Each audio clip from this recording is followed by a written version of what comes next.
On the 50th anniversary of I Have a Dream, it's appropriate that our first speaker has made it to the mountaintop. He's literally been to the top of the world, climbing Mount Everest and writing about it for National Geographic. And wherever geopolitics unites with adventure, you can find Mark Jenkins. He's won awards for his articles, The Healing Fields and Who Murdered the Mountain Gorillas. He's published the books Off the Map, To Timbuktu, The Hard Way, and A Man's Life.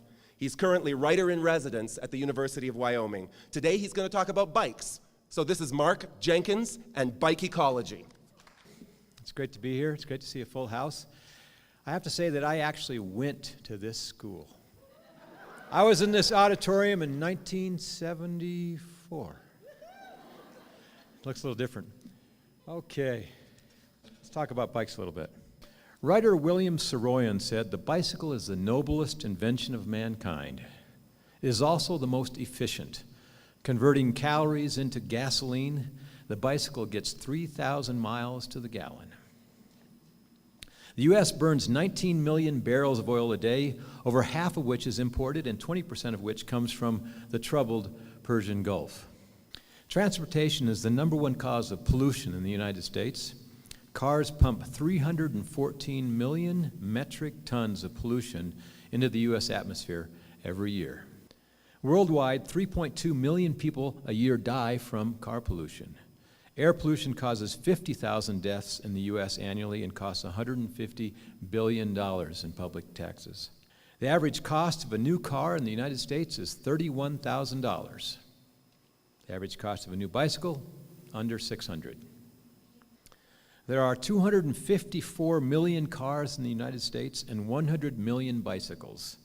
It costs $8,000 a year to drive your car, about $200 a year to ride a bike.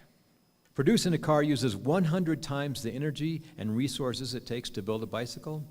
Driving a car uses 100 times more energy than riding a bicycle.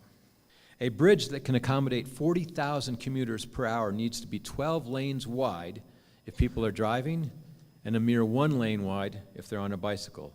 12 bicycles can fit in the parking space of 1 car. The average American spends 38 hours a year stuck in traffic, and each of those people are spending $808 extra a year in gas. The gasoline tax in the United States is 45%. In bicycle-centric countries such as Holland, it's 245. Automobile sales tax in the U.S. is 5%. In Holland, it's 47. Less than 1/3 of 1% of Americans bicycle to work. In Holland, it's 30%. In China, it's 60%. In Norway, which is much colder and wetter than here, it's 10%. According to the CDC, 80% of Americans don't get enough exercise daily. And sadly, 60% of American adults are obese, and 17% of our children are obese. 25% of all trips made in America are less than 1.5 miles from home. Another 50% are only 3 miles from home. Most of these are perfect cycling distances. Now, as most of you know, bicycling burns 500 calories an hour. In Laramie, that's 1,000 if you factor in the wind. Cycling 3 hours per week cuts the risk of heart disease and stroke in half. Bicycling is the second most popular outdoor activity in the USA. This picture is actually taken in Russia. Almost 50% of Americans would like more bike facilities in their communities. In the past decade, the middle class in America, its income has dropped 28%. The average American family spends 21% of its annual income on its car. The more people who bicycle, the safer traffic becomes in all communities. Traffic accidents in Portland, for instance, dropped in half when bicycling doubled. This is a picture out of Tibet, but members of the Laramie Bicycle Club were the first to explore Yellowstone by bicycle in 1883. The first person to bicycle around the world was sometime Laramie resident Stephen Thomas in 1884 to 1886. There are about 1 billion bicycles in the world, double the number of cars. 100 million new bikes are produced every year.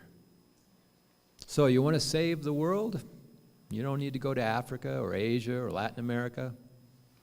Just ride your bike. Thank you.